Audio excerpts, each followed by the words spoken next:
Modern és oci, és cultura. Cinemes Modern, més que cinema, et porta al Cine Europ. Durant uns quants dies, les nits estonianes han estat més fosques que mai.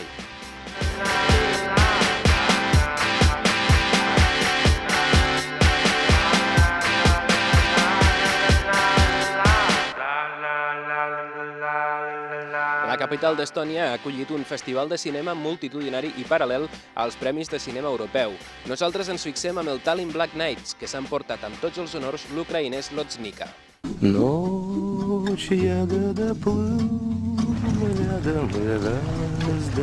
La pel·lícula My Joy representa el debut de Sergei Lodznika, un film que comença com una road movie amb expectatives de viatge fantàstic, però que ens deixa atrapats en un petit poblet amb costums inamovibles i difícils de pair.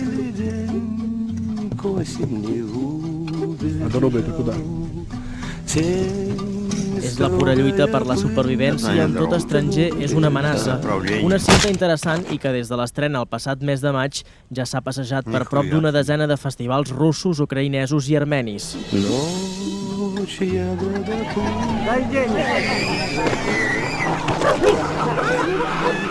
I després d'aquest èxit no és d'estranyar que Lodznika s'embarqui en nous projectes com Indafoc, la versió cinematogràfica de la novel·la bielorrussa homònima de Vasil Voikov.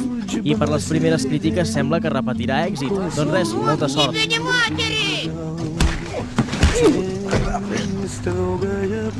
Però a banda d'aquesta hi ha hagut també premis en moltes altres categories, un palmarès llarguíssim. Nosaltres, si els voleu conèixer tots, us els oferim al nostre web. Mentrestant, us deixem amb una selecció. Per a nosaltres ja no és un desconegut, ni ell ni la seva obra.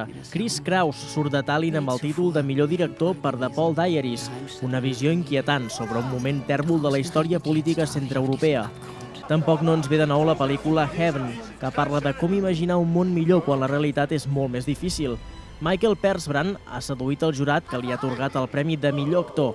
En categoria femenina surt coronada la finlandesa Katja Kudner pel seu paper a Prinsessa. Siinä asemassa synti ei kiehuta. Prinsessa hoitaa asiaa, köyhien asiaa. Ottakas pieni hetki, tässähän se. Ànimes silencioses al darrer viatge de la Tània construeix un món d'imatges tristes i sensuals. Una història marcada per la religió i les tradicions que podria ser una reinterpretació moderna de la creença del barquer Caron. Sigui com sigui, aquest món sinuós de clarobscurs ha estat mereixedor del premi a la millor fotografia.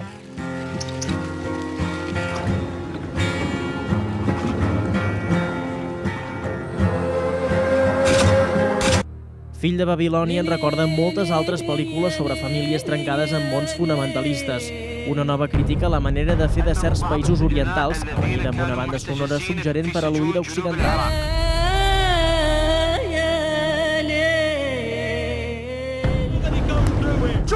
Finalment destaquem Indigena d'Orazí de Sharon Esbarta, que competia a la secció Trident Bàltic, i La tentació de Sant Toni, de Veikko Unpuu. Totes dues pel·lícules dibuixen, amb poc pressupost, històries força sorprenents. De fet, formen part de l'ínfim mercat de coproduccions de la regió bàltica i escandinava. No és que hi hagi poca indústria del cinema, però les coproduccions són una pràctica poc habitual. Enguany, amb la mirada posada en Rússia, s'han presentat 16 projectes que han atret més que mai l'interès dels productors internacionals. De totes maneres, encara cal seguir treballant per aconseguir un major finançament. A Tallinn, doncs, s'hi han pogut veure tot tipus de propostes, excepte aquelles de cinema negre entès com a policíac. Què vol dir, per tant, que Tallinn s'hagi convertit en l'expositor més gran de la indústria del cinema negre? Parlar de cinema negre com a indústria i no com a gènere és un concepte molt abstracte. I és que en 14 anys de festival, tot just enguany, s'han estrenat les anomenades projeccions negres. Es tracta de pel·lícules d'autors poc coneguts i generalment de baix pressupost. A Tallinn, però, tenen un punt de trobada que els permet compartir projectes i, evidentment, buscar diners per portar-los a terme. Estònia, Letònia, Lituània, Finlàndia, Rússia, el Kazakhstan i una llista inacabable de països s'han interessat pels projectes de coproducció presentats enguany. També existeix la versió online del Mercat Negre, on els professionals del sector poden fer un cop d'ull als briefings, participar-hi i, per damunt de tot, anar fent contactes que acabin en produccions de les regions del nord i de l'est d'Europa.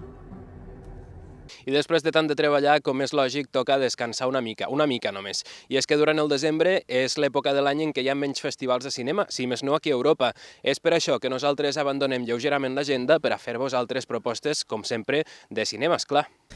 Les millors càmeres Panasonic 3D han treballat per crear una nova aventura del Jingle Cats, tot un clàssic de cada Nadal. La seva primera actuació va ser l'any 1993 i des de llavors aquests felins s'han convertit en veritables actors professionals de quatre potes. I tot i que pugui semblar que això no està gens relacionat amb el cinema, la veritat és que els Jingle Cats també formen part de la banda sonora de llargmetratges com Fred Claus del 2007 amb Vince Vaughn i Paul Giamatti. En fi, que diuen els productors que aquesta és només la primera aventura 3D i que ara els seguiran els Jingle Dogs, tots dos èxits de vendes en DVD a Los Angeles, d'allà on són, i arreu del món.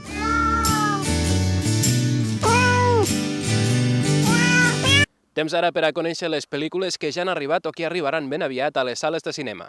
La cartellera.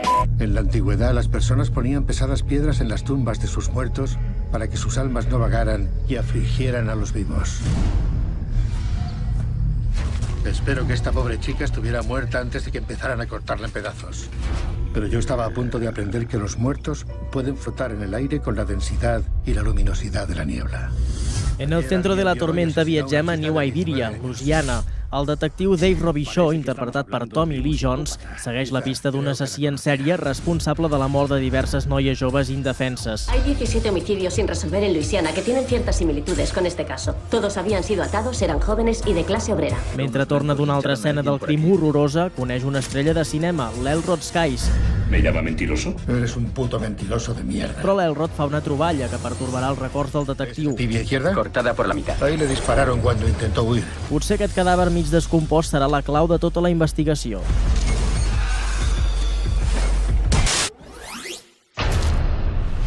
Tonight, I'm gonna kill a man. Franklin és nom d'amic imaginari. Malauradament, aquest individu és molt real. Gerald McMorrow ens porta cap a un thriller futurista que té lloc a dos mons paral·lels, a Londres actual i una societat futura dominada per la religió. How old was the little girl you failed to save? She'd be 16 now. Amb picades d'ullet cap a altres pel·lícules del gènere, no podem oblidar referències al retrato de Dorian Gray, als personatges de Tim Burton o fins i tot l'assassí despiedat de Vidocq. The girl I was supposed to save was running out of time. ¿Tú sigues con Andrea? Lo hemos dejado. ¿Y qué tal lo llevas? Dicen que tardas en recuperarte la mitad del tiempo que haya durado la relación. Todas les canciones hablan de mi és una comèdia romàntica, i amb això ho podríem dir tot, malgrat que ara l'anunci per paraules seria Noi vol oblidar noia. Si a més afegim que el protagonista, català per cert, és un cantautor, és evident que la noia acabarà sortint a totes les lletres. Cançons que per damunt de tot acaben parlant sobre el mateix protagonista. ¿Qué estamos haciendo? Nada. No estamos haciendo nada, estamos bien. No estamos bien. Sí, No estamos... Pues esto es absurdo, Ramiro. Johnny Depp canvia de gènere i ens embarca en una aventura documental com a narrador de When You Are Strange. Dirigida per Tom DiCillo, trobem la primera pel·lícula sobre The Doors, muntada a partir de material original rodat per la banda de Califòrnia. Amb aquest film descobrim els aspectes més desconeguts del grup i especialment del seu líder, Jim Morrison.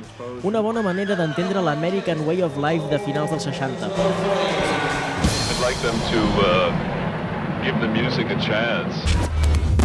I als cinemes modern podràs veure El món apocalíptic de Skyline, l'acció desenfrenada de ladrones o les divertides aventures de Megamind segueixen una setmana més a la cartellera dels moderns. Properament també s'hi ha d'estrenar Tron Legacy,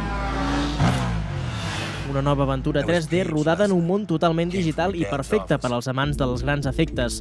La pel·lícula parla d'un rescat èpic en un viatge a vida o mort a través del ciberespai. Vehicles, armes i escenaris sorprenents apareixen tot d'una per construir un relat cada cop més sorprenent en l'aspecte visual. Daft Punk hi posa la música.